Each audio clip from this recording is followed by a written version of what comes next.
Selamat berjumpa kembali dalam layanan audio Sahabat Seperjalanan. Hari ini adalah hari Rabu 27 Desember 2023. Tema renungan saat teduh kita dengan judul Kuberikan Hati yang Baru. Kuberikan hati yang baru. Firman Tuhan terambil dalam Yehezkiel pasal yang ke-36 ayat yang ke-26 sampai dengan ke-27. Kamu akan kuberikan hati yang baru dan roh yang baru di dalam batinmu, dan aku akan menjauhkan dari tubuhmu hati yang keras, dan kuberikan kepadamu hati yang taat. Rohku akan kuberikan diam di dalam batinmu, dan aku akan membuat kamu hidup menurut segala ketetapanku, dan tetap berpegang pada peraturan-peraturanku dan melakukannya. Mari kita berdoa. Bapa dalam surga, terima kasih buat janji kebenaran firman Allah bahwa Tuhan senantiasa memberikan semua yang baru dalam kehidupan kami, dan memberikan semua yang terbaik untuk kehidupan kami. Dalam nama Tuhan Yesus kami berdoa, amin. Shalom sahabat seperjalanan yang dikasihi Tuhan, kita belajar tentang diberikan hati yang baru oleh Tuhan. Sahabat yang terkasih, di dalam nama Tuhan Yesus Kristus berbicara tentang tahun baru meninggalkan tahun yang lama, maka kita akan senantiasa ingin mendapatkan hal-hal yang baru. Kita tahu dengan jelas setiap tahun baru ada kebiasaan bagi sekelompok orang tertentu untuk mengganti gorden, mengganti kursi, bahkan ada rencana-rencana hal-hal baru. Bagian-bagian yang tentu adalah komitmen yang baru. Dan beberapa perusahaan justru terjadi perpindahan pegawai-pegawai. Jadi banyak pegawai yang keluar, kemudian juga banyak pegawai yang masuk. Semua berbicara tentang yang baru dan yang lama. Dan ada banyak aspek dalam kehidupan kita di tahun yang baru itu dan meninggalkan tahun yang lama. Kita ingin mendapatkan semua yang terbaik, semua yang terindah. Baik itu finansial, baik itu kemajuan, baik itu kesehatan, baik itu rumah tangga. Yang kita harapkan semuanya itu bahagia, lancar, sukses, maju, dan berkembang.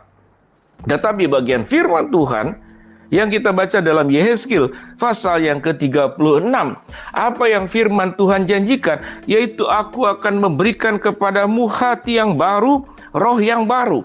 Apa itu hati yang baru? Yaitu hati yang taat dan bukan hati yang keras.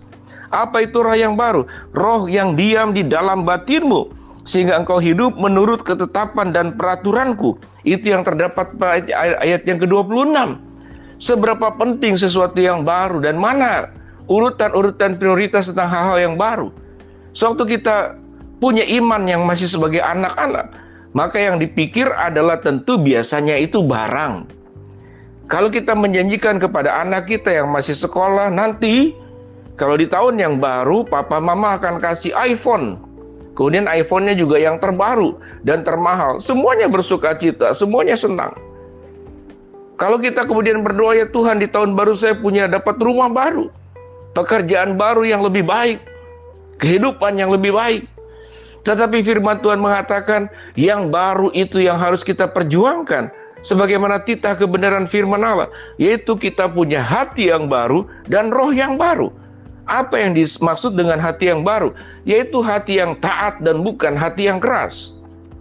Kita mempelajari bagian ini, yaitu hati yang taat dan bukan hati yang keras.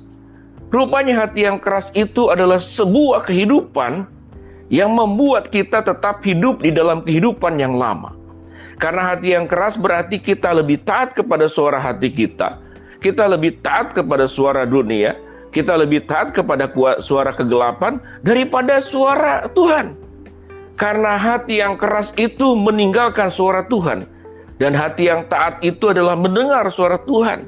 Apa yang Tuhan sampaikan, apa yang Tuhan suarakan, apa yang Tuhan katakan, apa yang Tuhan kehendaki.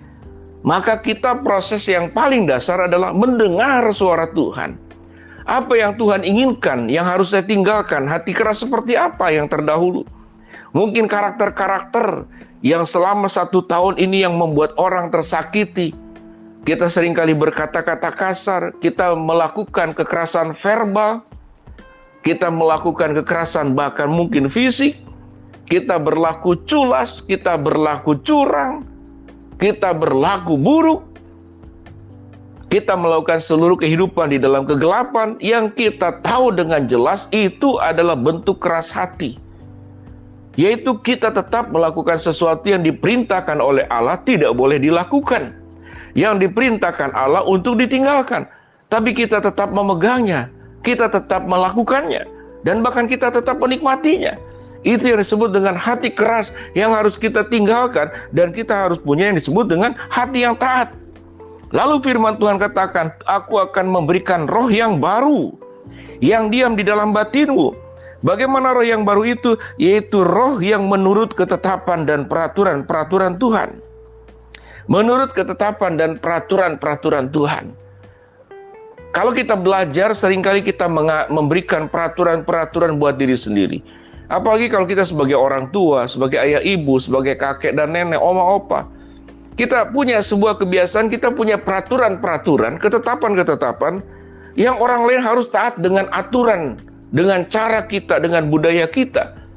Sehingga kalau bagian pertama dikatakan hati yang keras itu adalah kepada Allah, tetapi kalau bagian ini tentang roh yang keras. Roh yang keras bukan roh yang baru. Itu biasanya melakukan tindakan-tindakan yang kemudian mengkebiri, menjajah, mendominasi. Bahwa peraturan yang berlaku adalah peraturanku. Ketetapan yang berlaku adalah ketetapanku. Maka ketetapanmu, peraturanmu, kebiasaanmu, kesukaanmu, perbedaan-perbedaan yang terjadi di dalam keluarga, di dalam lingkungan masyarakat, atau dimanapun juga. Semua perbedaan itu harus mengacu kepada peraturanmu. Semua perbedaan itu harus mengacu pada ketetapanmu. Dan engkau menganggap peraturanmu, ketetapanmu sebagai yang benar. Maka peraturan ketetapan orang lain itu salah. Sehingga di dalam kehidupan seperti demikian, kita menjadi orang yang tidak bisa bertoleransi. Kita menjadi orang yang tidak bisa punya empati. Kita menjadi orang yang terbiasa memaksakan kehendak pribadi sebagai sebuah kebenaran. Tetapi orang yang diberikan roh yang baru dari Tuhan. Dan Tuhan berkata, roh itu aku akan simpan di dalam batinmu. Sehingga engkau mengikuti peraturan-peraturanku dan ketetapan-ketetapanku. Bagian yang kedua yang perlu kita pelajari. Bagaimana kita itu menentukan sebuah peraturan dan ketetapan Tuhan menjadi yang harus diikuti, yang harus dijalani, yang harus dilakukan. Sewaktu kita melakukan ketetapan Tuhan, peraturan Tuhan, maka hidup kita akan menjadi berkat. Apa contohnya ketetapan dan peraturan Tuhan? Meninggalkan dosa. Apa contohnya ketetapan dan peraturan Tuhan? Engkau diajar untuk bisa mengasihi. Apa itu ketetapan dan peraturan Tuhan? Supaya hidupmu menjadi teladan, menjadi garam dan terang dunia. Dimanapun kau berada, engkau memberkati. Dimanapun kau berada, orang terpulihkan. Dimanapun engkau berada, orang mendapatkan penghiburan. Dimana engkau berada, engkau membawa damai sejahtera Allah ke lingkungan tersebut. Sewaktu kita mau meninggalkan tahun yang lama dan memasuki tahun yang baru, mari kita berdoa kepada Tuhan. Ya Tuhan, berikanlah kepadaku hati yang baru, bukan hati yang keras. Berikanlah kepadaku ya Tuhan roh yang baru. Karena roh yang baru itu menetapkan peraturan dan ketetapan Tuhan yang aku jalankan. Dan aku akan tinggalkan kebiasaan memaksakan peraturan dan ketetapanku untuk dilakukan oleh orang-orang lain. Sehingga Tuhan akan memberikan kepada kita hati yang baru dan roh yang baru. Yang akan memberkati hidupmu dan juga memberkati orang lain. Mari kita berdoa. Bapa dalam surga, terima kasih buat kebenaran firman Allah. Berikan kepada kami hati yang baru dan juga roh yang baru. Hamba berdoa buat sahabat seperjalanan yang sedang sakit, Tuhan jamah sembuhkan. Sahabat seperjalanan yang sedang menghadapi masalah, Tuhan bukakan jalan. Sahabat seperjalanan yang sedang berdoa mengharapkan sesuatu, Tuhan kabulkan dengan cara dan waktunya Tuhan. Di dalam nama Tuhan Yesus kami berdoa. Amin. Shalom sahabat seperjalanan, Tuhan memberkati kita semua.